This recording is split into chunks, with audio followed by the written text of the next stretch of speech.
नमस्कार, मैं Vinod Rawal world of astrology में आपका स्वागत करता हूँ। आज हम ग्रह संकेत में बात करेंगे कि 10 सितंबर से लेकर 20 सितंबर तक बाजार की रुख क्या होगी, बाजारों कौन सी साइड जाएगा और इसके साथ देश और दुनिया में ये दिनों में क्या हो सकता है, क्या प्रभाव ग्रहों का रहेगा। तो ये जब तक हम ग्रहों की अगर बात करें तो सूर्य का ओपोजिशन राहु के साथ है और उसी टाइम बुध का ओपोजिशन भी राहु के साथ है, यानी राहु के साथ सूर्य और बुध ये दोनों का ओपोजिशन है। और यही दिनों में बुध का शनि के साथ भी ओपोजिशन है, यानी ये दिनों में 10 दिनों में सूर्य बुध शनि राहु ये चारों का संबंध है। और ये चारों के संबंध के साथ अंतरंग गणित के साथ देखें तो चारों का क्रांति साम्य भी हो रहा है, ऋणात्मक वेद भी हो रहा है, यानी ये 10 दिन जो रहा 9 तारीख से, तो ये दिनों में कुछ न कुछ विचित्र बनाव बन सकता है। अगर हम स्टॉक मार्केट की पहले बात करें तो स्टॉक मार्केट में ये दिनों में भारी गिरावट देखने को मिल सकती है। कोई भी कारण आएगा, बाजार में भारी गिरावट आएगी। बाजार ब्लाइंड खुल सकता है, कभी दिन में बाजार मजबूत है, सुबह देखो तो बाजार एकदम क्रश होकर खुल सकता है। बाजार में भी ऐसी बात आने से कि बाजार गिर सकता है, यानी 10 दिन हमें बाजार में ध्यान सिर्फ नरम रख के ही काम करना है। हो सकता है 1 या 2 दिन नफ़ा रूपी लेने के लिए बाजार थोड़ा बहुत मजबूत देखने को मिल सकता है, तो भी हमें ये दिनों में तेज़ी का व्यापार करना नहीं है। सिर्फ हर एक उछाल पे हमें उसको बेचना है, या हमारे जो पास माल है तो उनमें से हम नफ़ा बुक करके फिर आगे देखेंगे। दूसरी बात, ये दिनों में शुरुआत के ही दिन से हम निफ्टी बेच सकते हैं, निफ्टी पुट बाय कर सकते हैं जो मंदी का व्यापार है। ऐसे करके भी हम हमारी स्थिति मजबूत कर सकते हैं।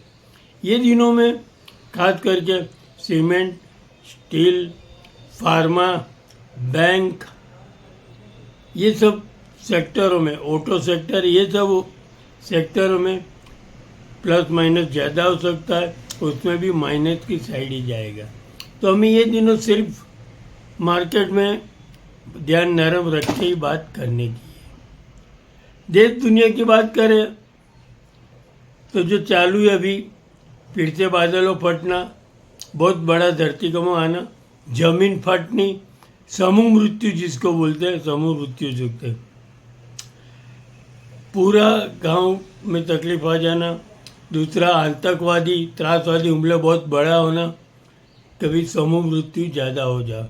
दूसरा, जहाँ युद्ध चल रहा है वहाँ तो युद्ध की स्थिति बढ़ जाएगी, लेकिन जहाँ नहीं है वहाँ भी नई बॉर्डर खुल सकती है, यानी कोई नई बॉर्डर पे भी युद्ध शक्यता है।